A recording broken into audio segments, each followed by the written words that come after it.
नमस्कार, मास्टर रेसिपीजमध्ये सगळ्यांचं मनापासून स्वागत. आता मी काही पदार्थांची नावं घेतो, जसं भेळ, पाणीपुरी, त्याच्यानंतर चाट, त्याच्यानंतर एखादे गरमागरम पकोडे, त्याच्यानंतर फोडणीचं वरण, त्याच्यानंतर एखादी वांगे बटाट्याची आंबट गोड भाजी. या सगळ्यांना एकत्र जोडून ठेवणारा दुवा म्हणजे एक तुमच्याकडे हमखास असलं पाहिजे, ती म्हणजे चिंचेची चटणी. ही चिंचेची चटणी छान तयार करून तुम्ही जर फ्रीजमध्ये ठेवली तर 1-2 महिने काहीही फरक पडत नाही. 1-2 महिने राहतच नाही म्हणा, मी सांगतो, कारण ती तशी तुम्ही कशाबरोबरही खाल. तर आपण करूयात बेसिक चिंचेची चटणी. आता ही चिंच व्यवस्थित एक पाण्याने धुवायची, एकाच पाण्याने, आणि नंतर याला भिजत ठेवायचं साधारण अर्धा तास. आणि अर्धा तास भिजल्यानंतर याला आपल्याला शिजवून घ्यायचं आहे पाण्यात सकट. आणि हे शिजवलं जात आहे तोपर्यंत छोटीशी बेसिक तयारी. त्यामध्ये काळी मिरी घालीन मी,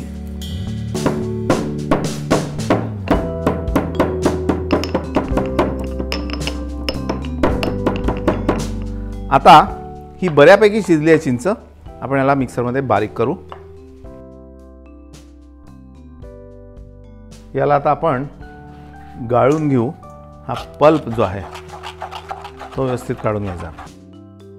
गॅस पेटवलेला नाही आहे आपण.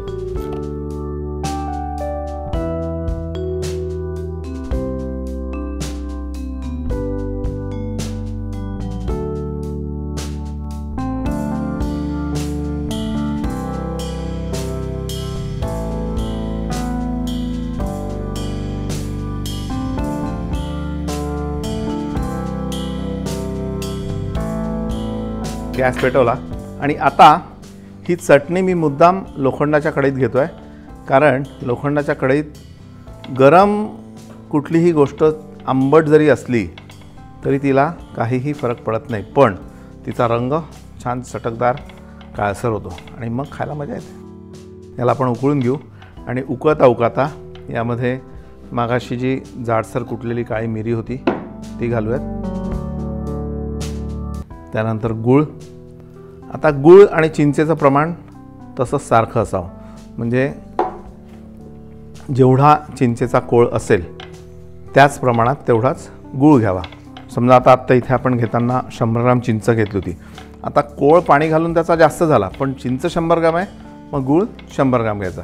आता गुळाचं प्रमाण जे आहे ते तुम्ही तुमचं तसं ठरवायचं. मी बेसिक गुळाचं प्रमाण सांगितलं, पण कसं असतं की चिंच जी असते तर आता तुमच्याकडली चिंच कधी कधी जून असते, हां, मग ती जास्त आंबट असते, मग त्यावेळी गुळाचं प्रमाण जास्त पाहिजे. आपण यामध्ये आता तिखट, थोडी जिरे पावडर आणि मीठ.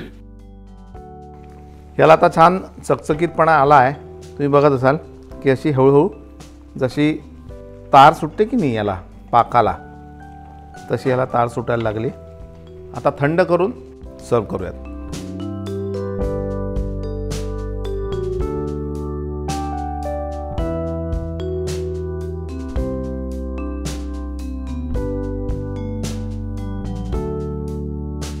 तर अशी ही बहुआयामी, बहुरंगी, बहुढंगी चिंचेची चटणी तुम्ही नक्की तयार करा. तयार केल्यानंतर थंड करा. थंड केल्यावर फ्रीजमध्ये भरून ठेवा आणि वेगवेगळ्या रेसिपीजमध्ये याचा वापर करा. त्या रेसिपीज इथे पहा आणि मग त्याचा वापर करा. पाहत राहा मास्टर रेसिपीज. लाईक करा, सबस्क्राईब करा आणि शेअर करा आवडल्यास. थँक्यू.